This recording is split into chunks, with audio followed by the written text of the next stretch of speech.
You can watch from home. The wedding is for blood relatives only, my father said. So I did. I sat alone staring at the screen, feeling the sting of being excluded. But what happened next wasn't something I could have ever imagined. The live stream froze at the exact moment chaos erupted. The bride screamed. Glass shattered. The perfect picture of a wedding shattered in an instant.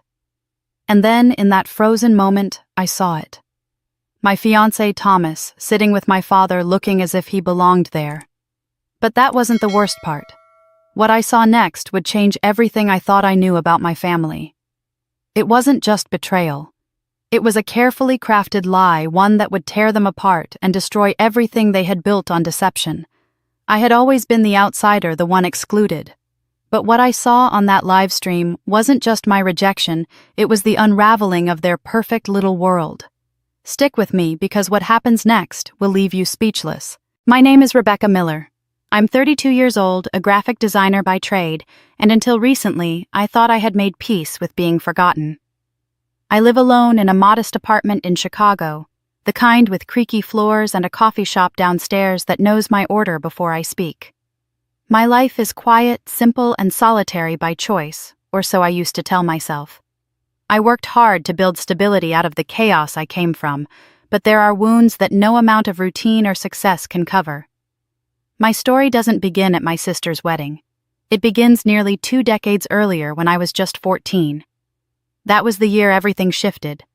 My parents' marriage had always been tense, but I never imagined my father would walk out without even a backward glance.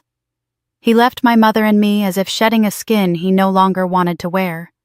No warning, no apology, just a new woman, a new life, and silence. Her name was Stephanie. She was younger than my father by 15 years, confident, polished, and sharp in a way my mother never had been. I remember seeing her once through the window of my father's car, her hair perfect, her laugh effortless. She looked like someone from a magazine, the kind of woman who could make a man forget he ever had a past. And in many ways, that's exactly what she did. My father remarried quickly, and just as quickly, I became a ghost in his new life. Phone calls stopped. Holidays passed without a card or even a text. When I did see him once every few years, always in a neutral location, he spoke to me with the strained politeness of a man speaking to a distant cousin. There was no warmth, no curiosity about who I was becoming. I stopped trying to impress him. I stopped trying to earn what he had decided I no longer deserved. Then came Natalie. Stephanie gave birth to my half-sister a year after the wedding. From the photos I saw online and the stories my grandmother reluctantly shared, Natalie was everything my father could want in a daughter, smart, pretty, accomplished. She played piano, attended private school, smiled brightly in every family photo that never included me. While I was working nights to help my mother pay bills, Natalie was having birthday parties with ponies and catered brunches. She didn't replace me so much as erase me. As I got older, I told myself that it was okay, that I didn't need them. I poured myself into school, then work, and then into a carefully crafted life with no room for hurt. I stopped reaching out. I stopped hoping. And eventually I stopped caring, or so I thought. Then I met Thomas. He was charming in a quiet, steady kind of way. A tech guy with soft eyes and a calming presence, the kind of man who listened when you spoke and remembered the smallest details. We met at a networking event. I was presenting a rebrand project I'd done for a local nonprofit. He was scouting design talent for his startup.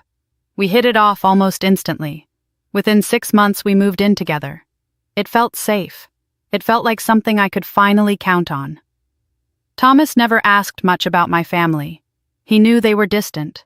He never pushed. That was something I appreciated at first. But as time went on, the silence around that part of my life became heavier. It hovered between us during quiet dinners and lazy Sundays. I told myself that maybe it was better this way, that I had carved out a new family, one I chose. Still, every now and then something would remind me.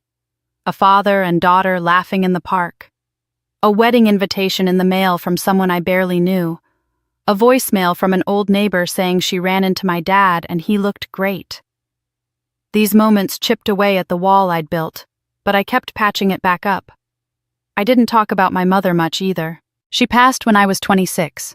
Cancer, quick and cruel. My father didn't come to the funeral. He sent flowers, though. Lilies, her least favorite. I remember standing there reading the card signed Richard and family and wondering if he even knew she was allergic to lilies.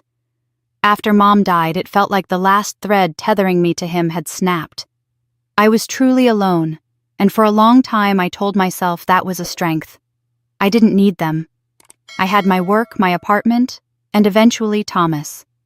But when the invitation came, an email from Natalie addressed formally almost coldly, something inside me shifted. She was getting married. It was a grand affair at a private vineyard in upstate New York. The email included a note from my father.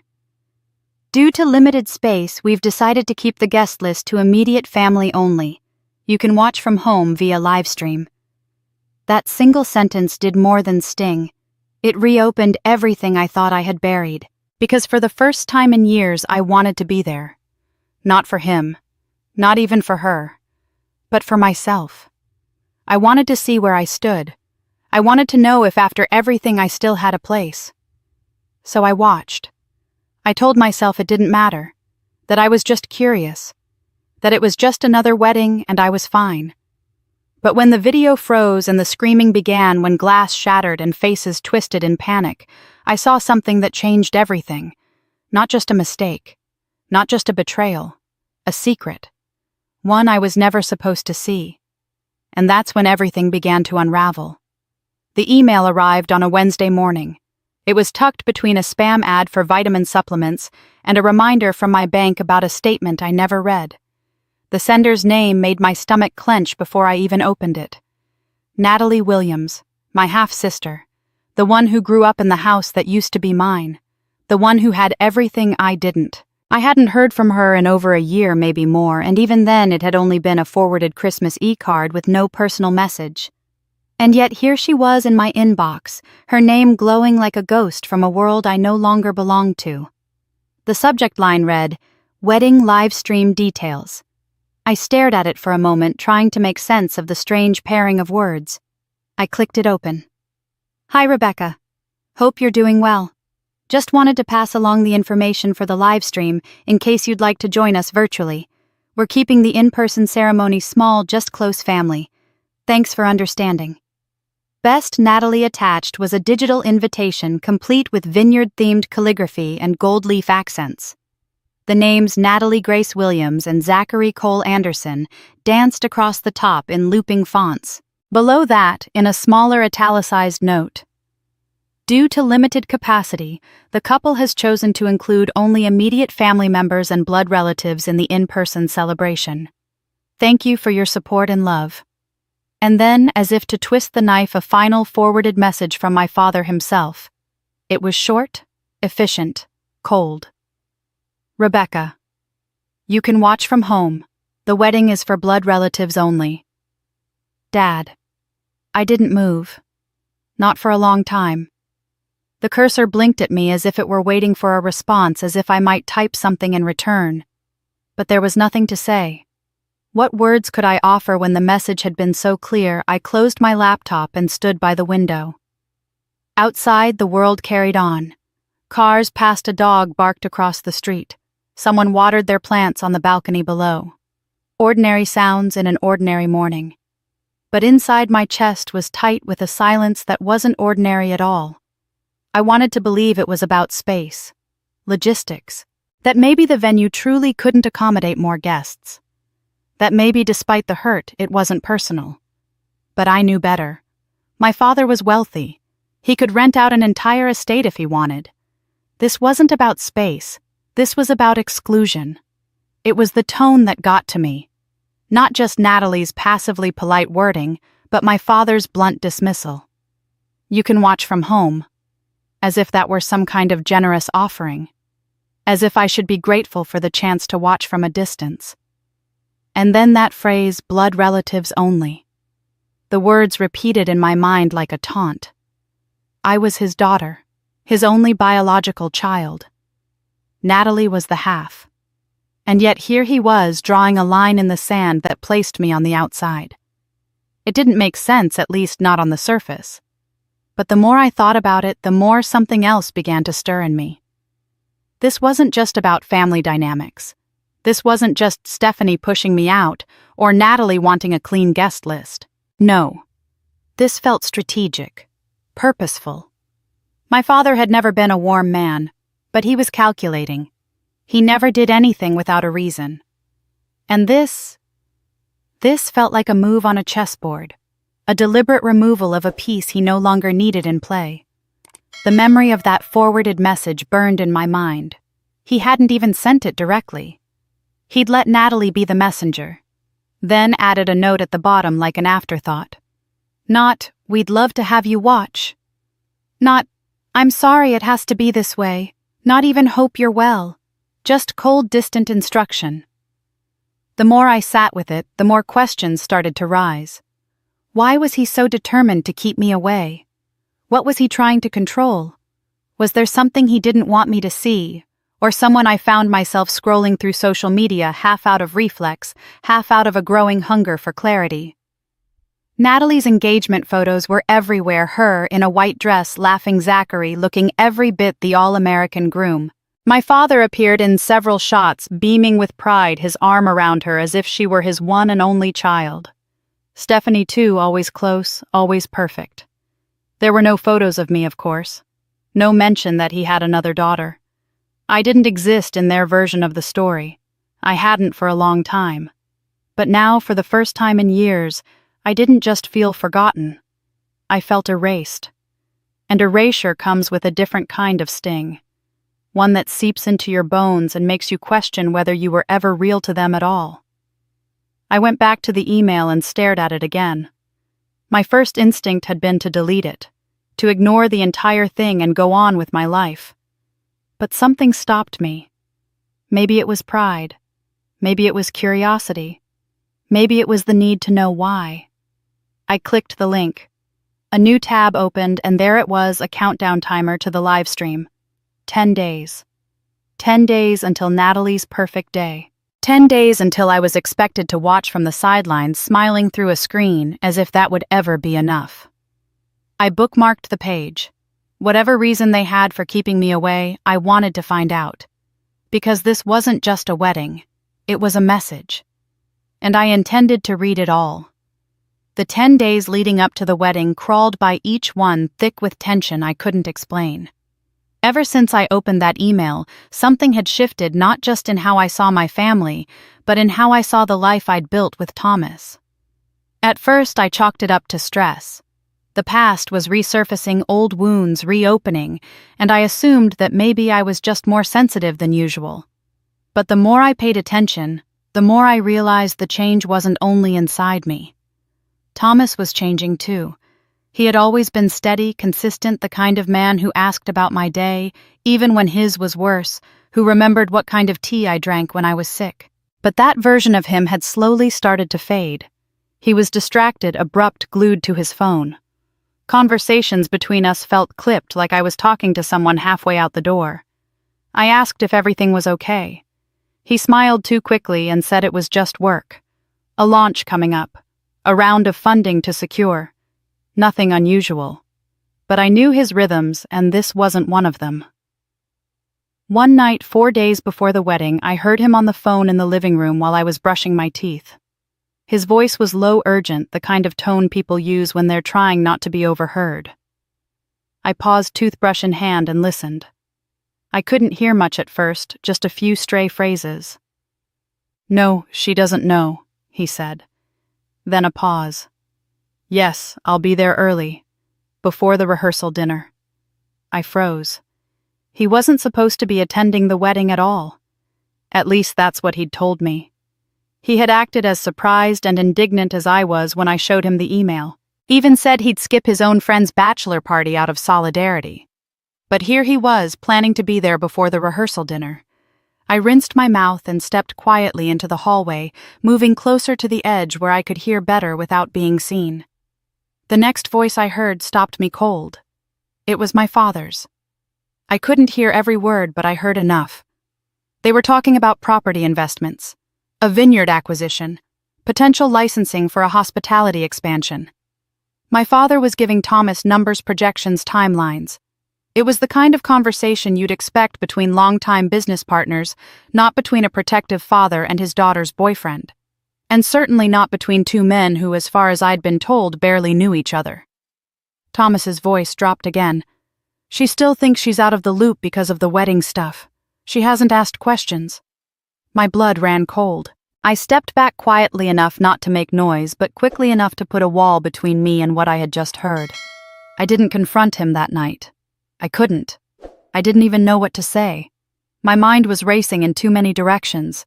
What exactly was Thomas involved in with my father? How long had this been going on? And more importantly, was I just collateral in whatever this arrangement was? The next morning, he acted like nothing had happened. He kissed me on the cheek, told me he had back-to-back meetings, and left his coffee half drunk on the counter. I watched him walk out the door and wondered if he'd always been playing a role I didn't notice until now. If so, he'd been good at it. I tried to tell myself I was overreacting, that maybe it was just business. Maybe my father had reached out to Thomas independently, trying to make amends in his own twisted way. But the more I replayed the conversation in my head, the harder it was to believe that. There had been familiarity in their voices, confidence, and something else too, control. I began to sift through my memory for anything I might have missed. Times Thomas had asked about my family, times he'd deflected when I brought up my childhood or my father. There had always been a level of detachment I'd dismissed as politeness, but now it felt calculated. He never spoke ill of my father, never encouraged me to repair the relationship, but never pushed me to walk away either. He simply existed in a neutral space, and I had filled in the rest with trust. That night, I opened Thomas's laptop while he was in the shower. I hesitated at first. I had never gone through his things before. But something told me this wasn't about jealousy or paranoia. This was about something deeper, something rotten. Most of his files were clean client decks, code folders, pitch documents. But tucked inside a folder labeled Archive was a file that stood out: RW Holdings, Preliminary Report. I opened it. Inside was a presentation draft with financial projections, land appraisals, and a slide with an image of the vineyard where Natalie's wedding was set to take place. At the bottom, in small text, partnership between RW Holdings and T. Evans Ventures pending post-event negotiation. T. Evans. Thomas Evans. My stomach turned. This wasn't just business. This was a partnership, a plan. And from the timing and language, it looked like the wedding itself was tied to the deal, like it was being used as part of a larger strategy. I closed the laptop just as the water stopped running. When he stepped out, towel slung around his waist, he smiled and asked if I wanted to order Thai or Italian for dinner. I said I wasn't hungry. I lay in bed that night staring at the ceiling, feeling like a stranger in my own life. Whatever was going on between Thomas and my father, it wasn't something I had been meant to know. And yet, there I was right in the middle of it. Uninvited to my sister's wedding, but somehow essential to the very deal that followed it. The realization sank in slowly then, all at once. I wasn't just being excluded, I was being managed. The morning of the wedding arrived with an eerie stillness. Outside my apartment window, the city moved on as usual, delivery trucks backing into alleys, neighbors walking dogs, kids yelling as they raced bikes past each other, but I couldn't seem to hear any of it. All I could hear was the echo of Thomas's voice from nights before and the hollow thud of my own heartbeat as I opened my laptop. The wedding was scheduled to begin at noon New York time. I clicked the link embedded in Natalie's email, and a video window opened on the screen displaying a polished still image of the vineyard estate where the ceremony would take place. A countdown ticked away in the corner. 10 minutes. I stared at it like it might blink and disappear. Part of me hoped it would. I'd barely spoken to Thomas that morning. He left early, saying he needed to grab coffee and clear his head. I didn't ask where he was going. After the discoveries I'd made, his words meant less than his absence. I watched the door close behind him and resisted the urge to follow. If he was going to the wedding, I'd know soon enough. When the stream finally went live, soft classical music played as the camera panned over manicured hedges, white chairs arranged in tight rows, and a floral arch bursting with pink and ivory roses. A young man in a suit adjusted a microphone stand. Guests drifted in dressed in summer linens and pastel dresses, smiling and greeting one another with hugs and air kisses. It was all so beautiful, so elegant, so performative. I scanned the crowd, eyes flitting over faces looking for anyone I recognized. There was Stephanie, of course. She was front and center in a lavender dress, her arm looped through the elbow of a man I didn't know. She looked serene, composed, every inch the gracious stepmother of the bride. But my father was nowhere. I leaned closer to the screen, thinking maybe I'd missed him. Maybe he was just outside the camera's frame, giving instructions to the staff or greeting late arrivals. But the minutes ticked on, and still no sign of him. No familiar silver hair, no tailored suit, no stoic expression, trying too hard to look joyful.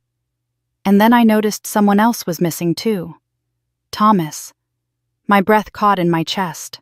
My eyes darted from group to group, scanning with increasing urgency. He wasn't there. Not among the guests. Not seated off to the side. Not even standing at the back pretending to be invisible. If he'd arrived early like he said, where was he? The music changed, Vivaldi now louder, more grand. The officiant stepped forward. Guests settled into their seats. A hush fell over the space, broken only by the rustling of chiffon and the occasional cough. And then Natalie appeared. She looked stunning. There was no denying it. Her dress clung in all the right places, the train cascading behind her like a waterfall of lace. She smiled as she took her first steps down the aisle, arm in arm, with the same unfamiliar man who had stood beside Stephanie.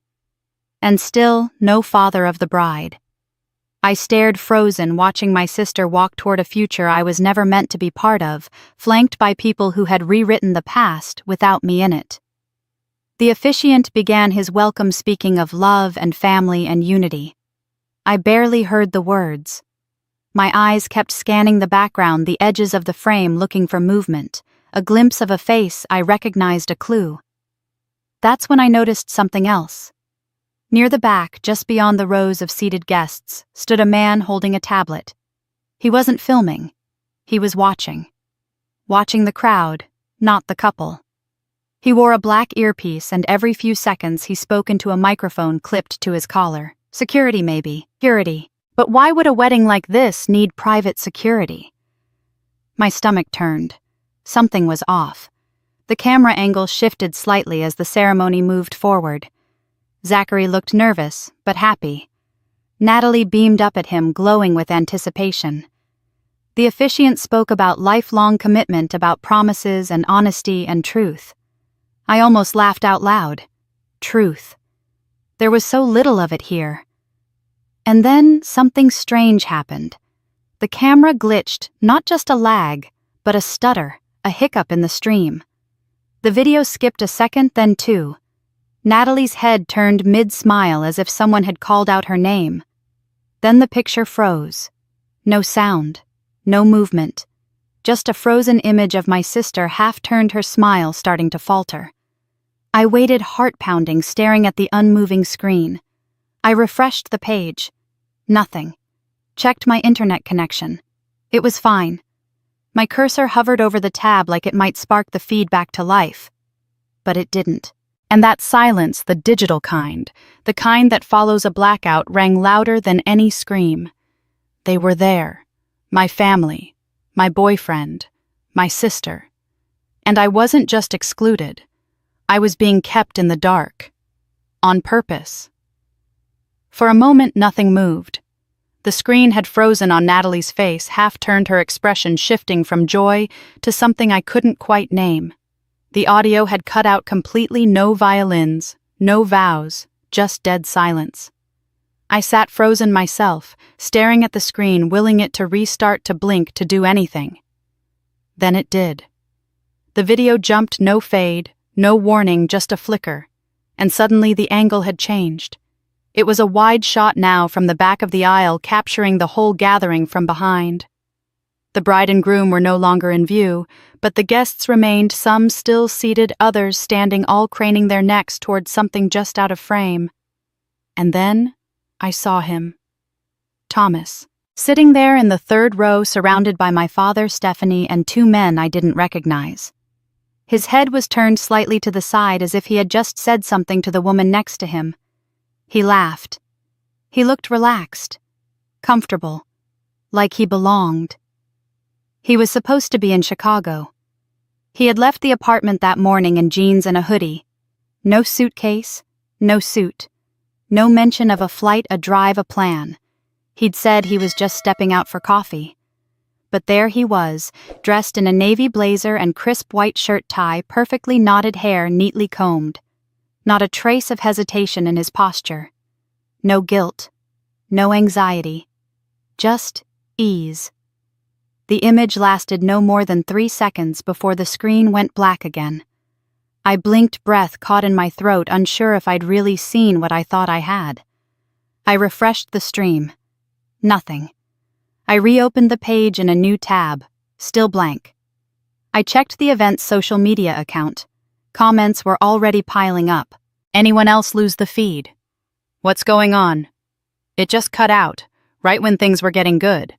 But I didn't care about the bride or the ceremony anymore. I wasn't watching for the champagne toast or the floral arrangements. I had been watching to catch a glimpse of what I'd been pushed away from, and what I saw felt like a blade between my ribs. It wasn't just that Thomas was there. It was where he was sitting, in the family section, 3 rows from the front, sitting beside my father like they had always been allies, like I hadn't been living with a man who had spent months pretending to be indifferent about a wedding he now appeared to be celebrating. He was one of them. I sat back in my chair, suddenly aware of how cold my apartment felt. The hum of the fridge behind me, the quiet ticking of the clock, the stillness of the air, it all pressed in, heavy and suffocating. A different kind of silence this time. Not from a frozen live stream, but from the slow, shattering comprehension of betrayal. I tried to rationalize it. Maybe he had a last-minute change of plans. Maybe he just wanted to show support. Maybe he thought I wouldn't mind. But the lies unraveled faster than I could patch them. If it were innocent, why hide it? Why lie about Chicago? Why sneak out? Why take a seat next to the very people who had pushed me out? And worst of all, why did he look so at home? My phone buzzed. A text from an old college friend I hadn't spoken to in months. Hey, random. I think I just saw Thomas at a wedding livestream on Facebook. Someone shared it, thought he was out of town. The screen blurred. I realized I was shaking. It was all true. He'd gone behind my back. He'd lied. And he'd done it not just with indifference, but with comfort, like he had been doing it for longer than I could imagine. And what cut deepest wasn't the fact that Thomas had gone. It was that everyone there had let him. My father, Stephanie, Natalie. They all knew I wouldn't be there. They knew I would be watching from afar, powerless to do anything. They knew that if they kept me at a distance, they could control what I saw. But they didn't count on the camera angle changing. They didn't count on my eyes catching his. They didn't count on me seeing what they worked so hard to keep hidden. In that one frozen frame, everything snapped into place. The distance, the strange phone calls, the cryptic business talk, the forwarded wedding email. The deal I was never supposed to know existed. I didn't know exactly what they were all hiding, but now I was sure they were hiding it together. And I wasn't going to stay quiet anymore. The image of Thomas sitting beside my father at Natalie's wedding replayed in my mind like a loop I couldn't stop. I barely slept that night. My thoughts spiraled, each one darker than the last. I tried to convince myself that there had to be an explanation, but explanations require truth, and truth had become a rare currency in my world. By morning, I wasn't angry, I was clear. Clarity is a strange gift after betrayal. It sharpens everything. I knew I couldn't trust what Thomas told me. I couldn't trust what my father showed me. But I could still trust what people chose to post. People always reveal more than they intend to online. I opened my laptop and started with the obvious Natalie's social media accounts. She was meticulous, curated the kind of person who edited every caption and filtered every image. Her Instagram was a gallery of her perfect life brunches, bridal showers, soft lighting. I scanned post after post, digging not just into the images but the tags, the comments, the timestamps. 3 weeks before the wedding it was a photo of Natalie at a wine tasting. She stood beside Stephanie holding a glass of white, both smiling. In the background, blurred but unmistakable, was Thomas. My breath caught. He wasn't tagged. She hadn't mentioned him in the caption. But it was him, shoulders slightly turned, one hand in his pocket, sunglasses pushed up onto his head. He had told me he was in Denver that weekend for a startup conference. He even forwarded me a flight confirmation. I opened my calendar to double-check. Same weekend. I kept scrolling. Another post 2 days later. This time a selfie Natalie took with Stephanie in front of a white stucco building. In the reflection of the window behind them, a man was stepping out of a black car. Again, Thomas. I moved on to Stephanie's page. Hers was less public, but a few tagged photos from friends were visible. One from a fundraising gala dated 6 weeks prior. Stephanie stood beside a group of sharply dressed attendees. My father wasn't in the shot, but Thomas was. Standing near the edge, drink in hand, chatting with a man I recognized from a press release on my father's real estate firm's website. The caption read, "Big moves ahead for RW Holdings." Thomas had been at the gala. A gala I hadn't even known existed. I pulled up my search history and opened the RW Holdings website. It was sleek, minimal, overly polished, just like my father. I browsed the team bios. Thomas's name wasn't there. No mention of him as a partner, advisor, or consultant. But when I went to the investor section and dug deeper, I found a link at the bottom of a press release labeled Affiliate Ventures. I clicked. There it was. Buried in a paragraph, TE Ventures to advise on upcoming vineyard redevelopment proposal in partnership with RW Holdings effective post Q3. TE Ventures. Thomas Evans. Everything clicked at once. The vineyard wasn't just a wedding venue, it was part of a larger financial strategy, a front for something bigger. My father's company had likely acquired the land or was preparing to, and Thomas, under his own venture, was involved in the advisory process. And none of them had told me. Not Thomas, not my father, not even Natalie. I sat back in my chair, stunned. How long had this been going on? How long had they kept me on the outside, feeding me pieces of information only when it suited them? I had spent years thinking I was simply forgotten. But this wasn't just forgetting. This was omission. Calculated. Strategic. I stared at Thomas's face in the photos. That easy smile. That posture of familiarity. He had played his part well. Too well. I thought about the nights he told me he was tired from meetings. The business trips, he said, were last minute, the times he'd suggested I not bring up family during dinner, saying it only made me more upset. He hadn't been protecting me. He had been protecting himself. And whatever deal he was helping my father close. The betrayal felt wider now, less like a single wound and more like a web I'd walked into without seeing. They were all connected, all smiling, all shaking hands while I watched from behind a screen. It wasn't just that I'd been left out of a wedding. I'd been locked out of something bigger, something that involved money, property, perhaps even inheritance. And Thomas, the man I had trusted most, had been in on it the whole time. I stood and paced my apartment, heart pounding. I needed more proof, more answers. I couldn't confront anyone yet, not until I understood the full picture. Not until I could walk into a conversation armed with facts they couldn't twist. I opened a private browser window and began searching real estate records in New York State. Transactions, permit filings, vineyard acquisitions. Anything that might tie my father's company to the land the wedding had taken place on. Anything that might tie Thomas to it on paper. I had the names, I had the timeline. Now I just needed to find what they'd worked so hard to bury. Whatever they were building, I wasn't going to let them finish it without me seeing every brick. And if they thought the daughter they erased was going to stay silent, They were about to find out just how loud I could be. Thomas came home later than usual that evening. He walked through the door with a plastic bag of takeout and a look on his face like nothing had happened. That alone nearly pushed me over the edge. The ability to lie with such ease, to slip back into normal like everything hadn't cracked wide open, was something I hadn't realized he was capable of. He set the food on the kitchen counter and glanced over at me sitting stiffly on the couch.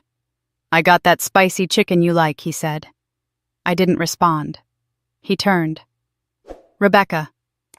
I looked at him and asked without raising my voice, "How long have you been working for my father?" His face didn't flinch. Not at first. Just a slight drop in the corner of his mouth, the smallest pause in his breath. That was all I needed. He set the bag down slowly. "I was going to tell you." I stood up. "When before or after you sat next to him at my sister's wedding and smiled for the camera?" He exhaled through his nose and rubbed the back of his neck the way he always did when he was cornered. But this time I wasn't going to let him maneuver his way out. "Just tell me the truth," I said. "I deserve that much." He nodded slowly. "It started after your mom died. Your dad. He was worried about you. Said you were slipping away. You distanced yourself, stopped answering calls. He thought you might spiral." I stared at him, my voice sharp now. "So he sent you to monitor me, like I was a project." "He didn't say it like that," Thomas replied, suddenly defensive. "He introduced us, arranged for us to meet at that gallery opening. I didn't know who you were at first, but when I found out, yes, he asked me to keep an eye on you, to make sure you were okay." I took a step back. "And the relationship? Was that part of the assignment too?" His silence told me everything. I laughed once, short, bitter. "How long were you going to keep this up until the deal went through, until you cashed your check?" "It wasn't like that, Rebecca." His voice cracked a little. "At first it was weird, yes. But I fell for you. I swear I did." I shook my head. "So you just forgot to mention that my father was paying you while you slept in my bed. You forgot to mention that our entire relationship was built on surveillance and manipulation." He tried to come closer, but I held up a hand. "Don't." He stopped. "The vineyard," I said. "The redevelopment. The fake investor meetings. Was I just the bridge between the family name and your financial gain?" He didn't answer right away. Then quietly, "The family wanted to consolidate assets. Your dad thought keeping you close would make things cleaner. If your name was involved in the paperwork, if things ever got complicated, he'd have leverage, legal options." "So I wasn't just being watched," I said. "I was being positioned, used." He looked down at the floor. I sat back down, not out of weakness, but because the weight of it all made standing suddenly feel absurd. Every conversation we'd ever had, every shared weekend, every kiss, none of it felt untouched anymore.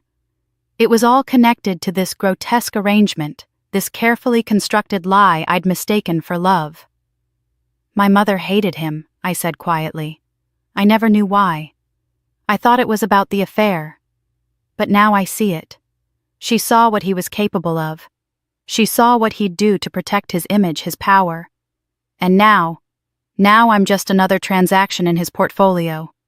"I didn't want it to end this way," Thomas said. "It started this way," I replied. He didn't speak after that. He stood there for a while, like maybe the right words would come to him if he waited long enough. But there were no words left that could make any of it right. I looked at him one last time, and I wasn't even sure who I was looking at anymore. Not my partner, not my confidant. Just another man who saw me as a tool, as a means to an end. And for the first time I understood what it meant to be erased from your own life. Not forgotten. Rewritten. I didn't cry after Thomas left. I didn't scream. I didn't even feel the heat of anger anymore. What settled inside me that night was something colder, quieter, and unshakable determination. I had been lied to, used, and positioned like a pawn in someone else's game. But I wasn't going to stay in that role. Not anymore.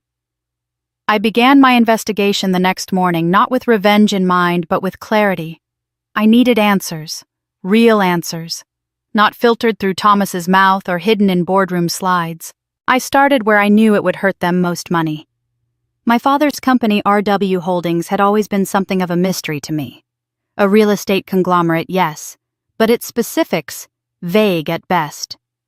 I began digging into publicly available documents, state filings, property acquisitions, and tax disclosures. A pattern began to emerge: properties purchased at inflated prices and sold under shell companies, vineyard and resort developments with shared addresses, licensing deals that seemed to involve Thomas's venture firm, TE Ventures, at suspiciously perfect intervals. More than once, I ran into roadblocks, documents marked as private deals that seemed to disappear mid-year, companies that existed only for a single transaction and then vanished. This wasn't disorganization. It was intentional. A maze built to confuse, to mislead. And I had lived my whole adult life oblivious to the walls surrounding me. It was around that time that I remembered Maria.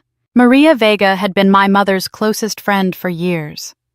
I remembered her warm laugh and thick accent, her quick wit, and the quiet sadness in her eyes at my mother's funeral. After that, we lost touch. My father never mentioned her, and at the time, neither did I. But now I wondered if anyone had seen what I had missed, it would be her. I found her number through an old contact in my mother's alumni circle and called without thinking twice. When she answered, there was a long pause after I introduced myself. "Rebecca," she said gently, "you sound like your mother." Those 5 words nearly broke me. We met that afternoon in a quiet cafe outside town. Maria looked older, of course, but no less sharp. Her eyes softened as she looked at me. I didn't need to say much, just that I had questions about my mother, my family, and what had been hidden from me. Maria didn't hesitate. She reached into her bag and pulled out a thick folder yellowed at the edges. "Your grandmother trusted me," she said. "She asked me to hold on to these in case your father tried something." I opened the folder with trembling hands. Inside were photocopies of legal documents, land deeds, account statements, trust documents, and at the very top, a will. A handwritten codicil attached to it read in my grandmother's cursive: "In the event of my passing, Rebecca Miller shall retain full control of the estate, unless she is proven mentally or legally unfit." I stared at the words. This wasn't just paperwork. It was protection. My grandmother had ensured I would inherit her estate, her vineyard, her accounts, everything. And somehow, none of it had ever reached me. Maria explained what she knew. After my grandmother passed away when I was 19, my father had taken control as executor.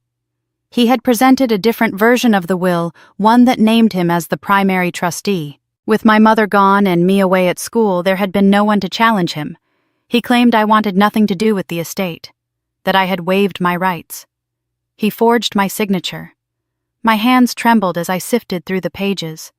Some had notations in my grandmother's handwriting. Some bore witness stamps from an attorney Maria remembered meeting. These were real original copies, ones never submitted to probate. My inheritance had been stolen from me. My life rewritten, first emotionally, then financially. And Thomas. He had known. The redevelopment of the vineyard, the place where Natalie's wedding had taken place, was part of my inheritance. It had been stripped from me, disguised as a family event, then packaged into a lucrative business deal. And the man I loved had stood shoulder to shoulder with the man who stole it from me. It wasn't just betrayal, it was fraud. I looked at Maria. "Can this hold up legally?" She nodded. "If you move quickly, and if you're ready to fight." I was. No more asking for a seat at the table. I was going to burn the whole table down. I didn't make an appointment. I didn't call ahead. I walked straight through the glass doors of RW Holdings that morning like I owned the place, because in some ways I did. Or at least I was about to prove that I should have. The receptionist barely looked up as I passed. The elevator opened like it had been waiting. Floor 28, the executive level. His office sat at the end of the hall, just as it had for years. But I had never entered it like this before. I had never arrived with the truth on my side. When the door opened, my father was sitting behind his mahogany desk typing an email. He looked up surprised, then annoyed. "Rebecca," he said, trying to summon warmth into his voice. "What are you doing here?" I closed the door behind me. "We need to talk." He gestured to a chair across from him. "If this is about the wedding, it's not." I dropped the folder on his desk, the same folder Maria had handed me days earlier. It landed with a heavy thud, and I saw the flicker in his eyes. Recognition. Fear. "What's this?" he asked, though he already knew. "Everything you didn't want me to see," I said. "The real will, the property records, the trust documentation, Grandma's handwritten codicil." He didn't open the folder. He didn't need to. I continued. "You knew exactly what she intended. You knew Mom wanted me to inherit everything, and you knew I would never agree to sell or restructure the estate. That's why you kept it from me. That's why you forged my signature. You've been laundering assets through TE Ventures using Thomas as a front, and now you've wrapped it all up in a vineyard deal disguised as a wedding." He didn't deny it. He leaned back, hands folded in front of him, and for a long moment he said nothing. Then calmly, "How much do you want?" It took me a second to register what he was saying. "I'm offering you a settlement," he clarified. "A generous one. You walk away and I'll have the papers drawn up. You won't have to worry about anything for the rest of your life." I stared at him. "You stole everything from me, and you think I'm here to negotiate?" "It's not about negotiation, Rebecca. It's about moving forward." "I'm not the one who needs to move forward," I said. "I'm the one you left behind." The door opened behind me.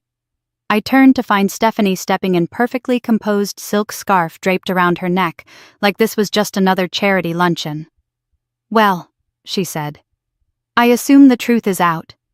I know what you did," I said. "I know you convinced him to suppress the will.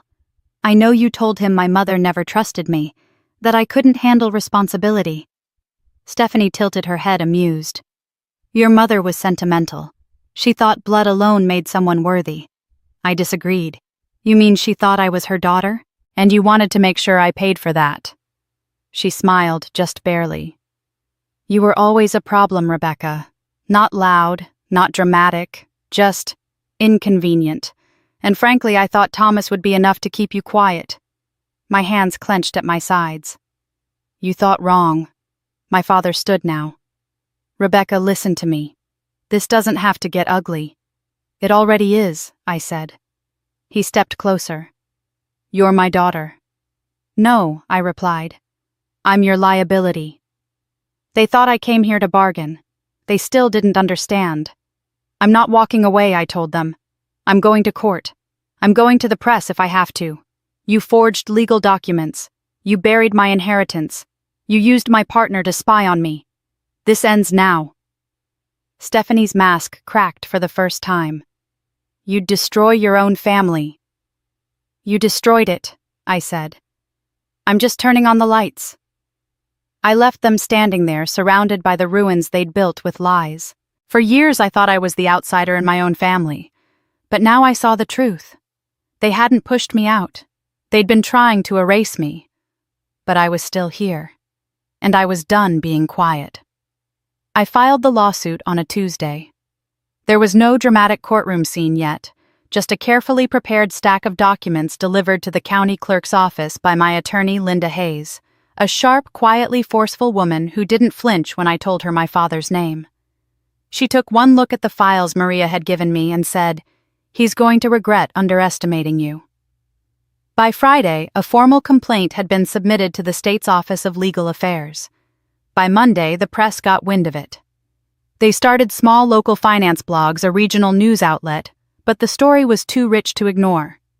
Daughter of real estate mogul accuses father of financial fraud, forgery, and inheritance theft. Names like RW Holdings and TE Ventures started to pop up in headlines.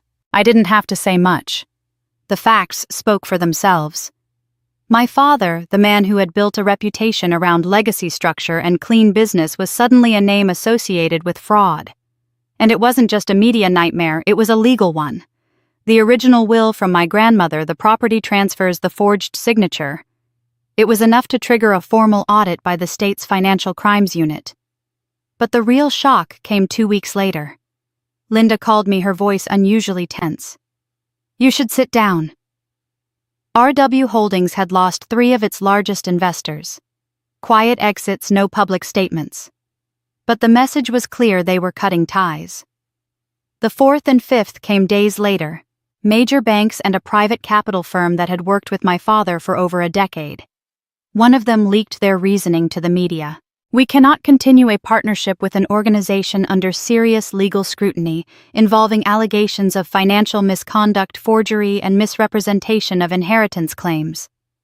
That statement hit harder than I expected. It wasn't just that they were walking away, it was that they were saying without apology that my story was credible. Behind the scenes, it only got worse for him. Internal emails were subpoenaed. Several deals he'd made with shell companies traced back to entities co-managed by Thomas, who had since gone quiet, no longer answering texts or emails. RW Holdings' board of directors called an emergency meeting. Rumors swirled about removal, about collapse. Stephanie, of course, stayed quiet. But a leaked voicemail from her to a former family friend circulated online. Her voice sharp, panicked, blaming Richard for not being careful enough and letting the girl dig too deep. The girl. That's what I'd always been to them. A girl they could exclude from the wedding. A girl they could use to legalize a deal. A girl they could silence with a check. They didn't see me as a threat until it was too late. But the most painful part wasn't watching my father's empire shake, it was watching him pretend it wasn't.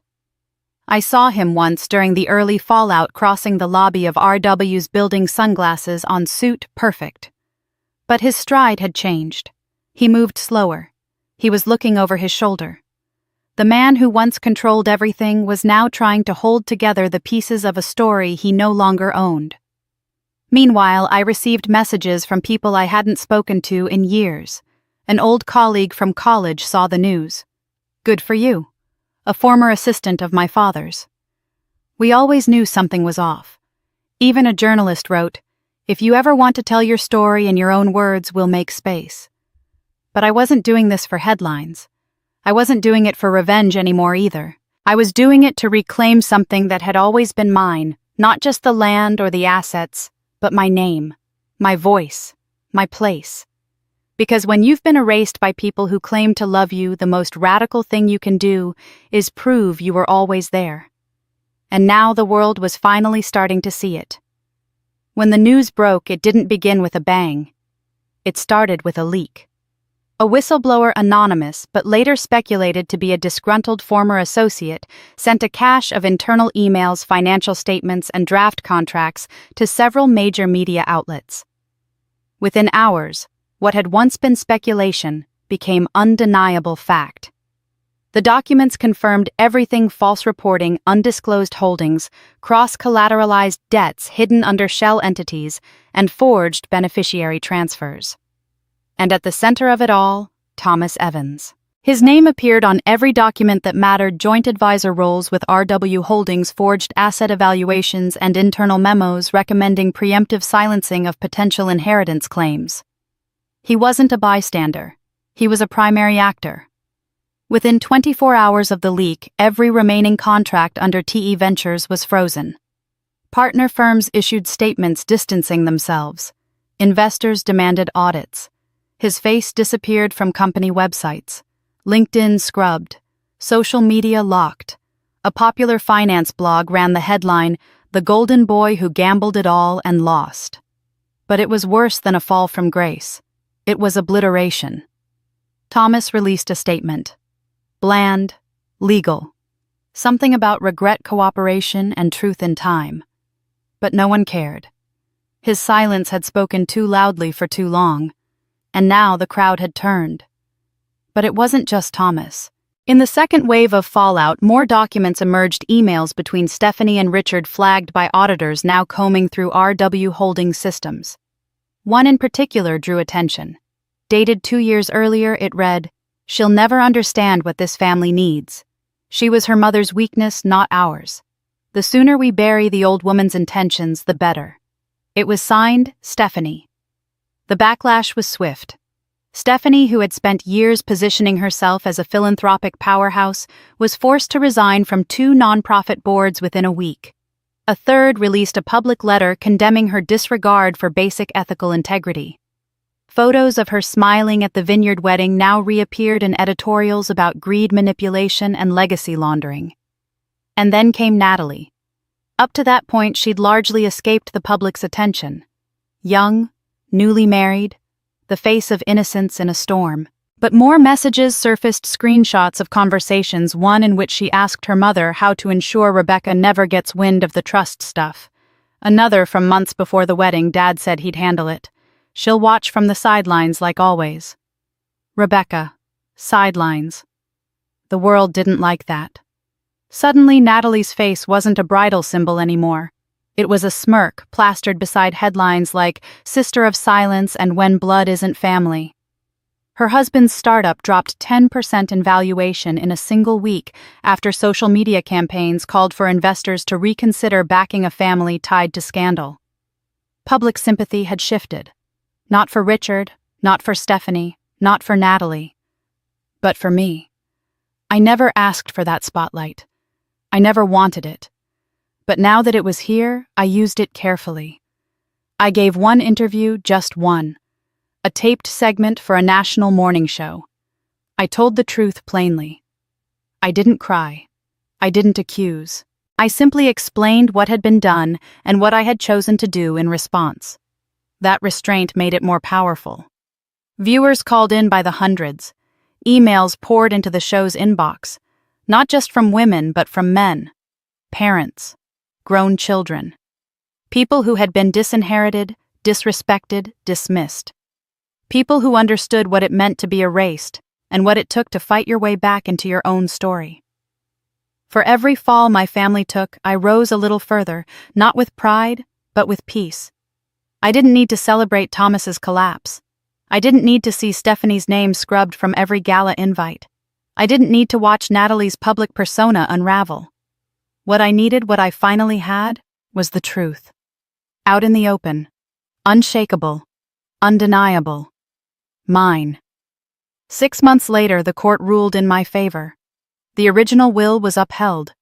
The forged documents were nullified. My grandmother's estate, long buried beneath false claims and manipulations, was restored to its rightful heir.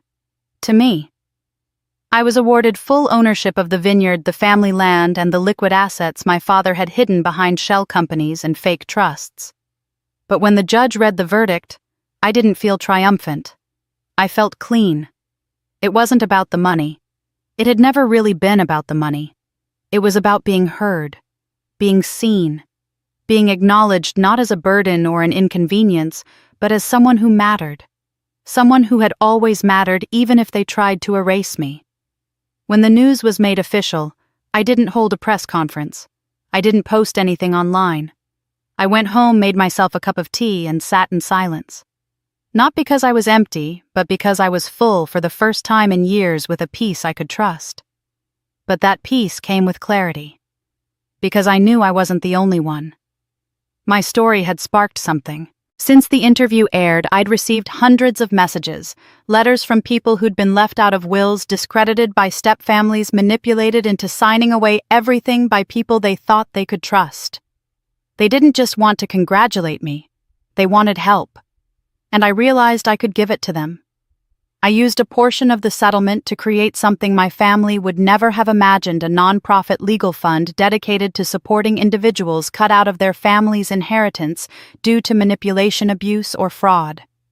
I named it Second Testament. Our first clients came quietly. A woman in her 60s who'd been left out of her father's will after her brother revised it during a hospital stay. A man whose grandmother's estate had been swallowed by a religious cult his uncle had joined. A young woman who'd been told, like me, that she wasn't family enough. They all walked in with the same look I had once carried, the look of someone trying to prove they exist. And we helped them do just that. Meanwhile, my father's empire crumbled piece by piece. Legal fees mounted. His name, once a pillar in real estate circles, became a cautionary tale. Stephanie divorced him quietly without public comment. Natalie moved out of state, avoiding reporters and former friends alike. They had each other for what little that was worth now. A family built on deception had nothing to hold it together when the lies fell apart.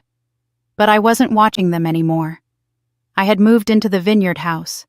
It wasn't grand or modern, but it was peaceful. The porch overlooked the fields, and the oak trees still whispered when the wind passed through them, just like they did when I was a girl, back when I still believed family meant something unbreakable. Now I knew better. Family isn't who shares your blood. It's who defends your name when you're not in the room. It's who believes your story before it's proven. It's who stays when everything else falls away. I wasn't alone anymore. I had built something that mattered. I had rewritten my story not as a victim, not as the forgotten daughter, but as a woman who stood up when it counted. I didn't need a last name to define me. I had earned something greater. And somewhere deep in the quiet of that vineyard, I could almost hear my mother's voice again. She wasn't saying I'm proud of you. She was saying I always knew. And finally, so did I. If you've made it to the end of Rebecca's story, thank you for staying with her through every betrayal, every twist, and every step toward justice. Stories like hers aren't just fiction.